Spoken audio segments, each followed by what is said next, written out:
Lucy is currently the Open Data Lead for Devon County Council, where she's worked for the last 13 years, and she's also one of the new founder members of the ODI node for Devon.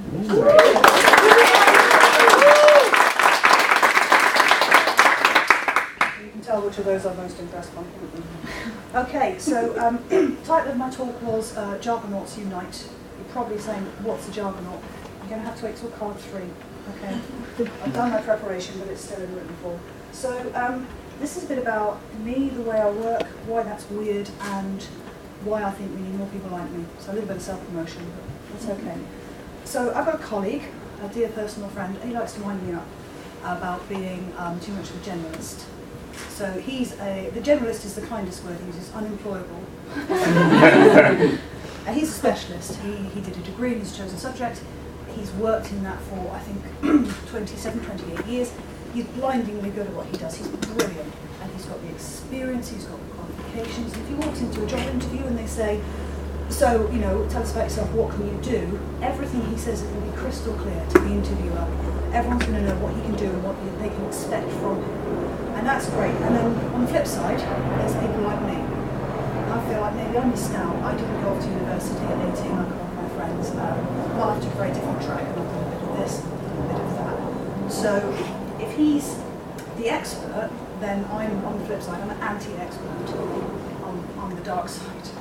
And that's what a Jargonaut is. I'll talk more detail about what I mean in a minute. But it's okay. It's okay not to be an expert. It's actually, in the right combination of mixture of things you've done, that can be quite a crucial skill in itself. Okay, card 2. It's going really well so far. So for somebody who's not an expert in anything, I actually get a lot of stuff done, and as we've already heard, we've got an ODI node for Devon, and I'm still like, oh my god, how did they let me get away with that? Don't tell them I said any of this, obviously. They might take the t-shirt back, but they let us have a node. And I've got a couple of colleagues and they're quite brilliant. And then there's me, and I can sort of code in a different sort of way. I'm trying to get better. I haven't published any data. I haven't done anything awesome with open data personally. My last attempt to use an API was, I think the best phrase is abject failure. So I'm probably not poster child for open data, and yet here I am, and I'm the open data lead for my organisation. And I'm a node starter, and like, how did that happen? And the reason it happened is not because I'm an expert, it's not because I'm the best at what I do, or it's not because I'm the best at any of these particular skills, it's because I get out more, it's because I talk to people, it's because of what I call jargonautry. This is the thing that I do really, really, really well. The weakness, what you might think is a weakness, what you might be taught is a weakness, for me is actually a strength. So what's a jargonaut? Where does this word come from? If you read the same book as I have, you might already know. It's from a sci-fi novel called Blind Sight.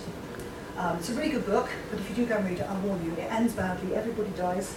There's a monster that's unstoppable, and it's quite depressing actually, now I think of it. But the premise is that there is a team that is sent out from Earth to fight this unstoppable monster. And every member of the team is a specialist. Some of them are specialists in more than 3 or 4 disciplines. There's one team member who isn't a specialist in anything, and he is the Jargonaut.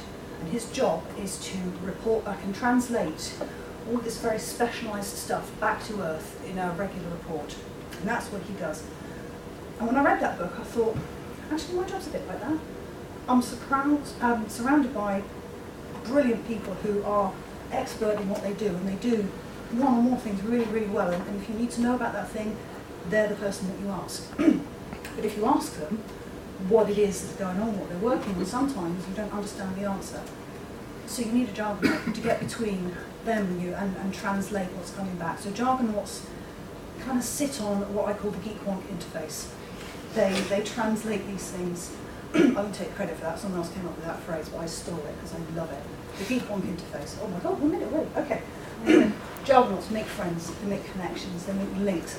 They produce the quickest, dirtiest prototype of something, and then they hand it over to someone who can build it for real. They don't get sucked in. They sit on the border and they translate and do a really good job. Why do we need them? Because not everybody gets it. This is important. Brave new digital world, not everybody gets it. We need people who can translate it to the people who need to get it because it's going to help them. So that's why we need more. And so the message is to the Jargonauts out there. Okay? Don't feel bad. Don't stand in the shadow feeling inadequate next to your brilliant colleagues. You're amazing too. Step up. We need you.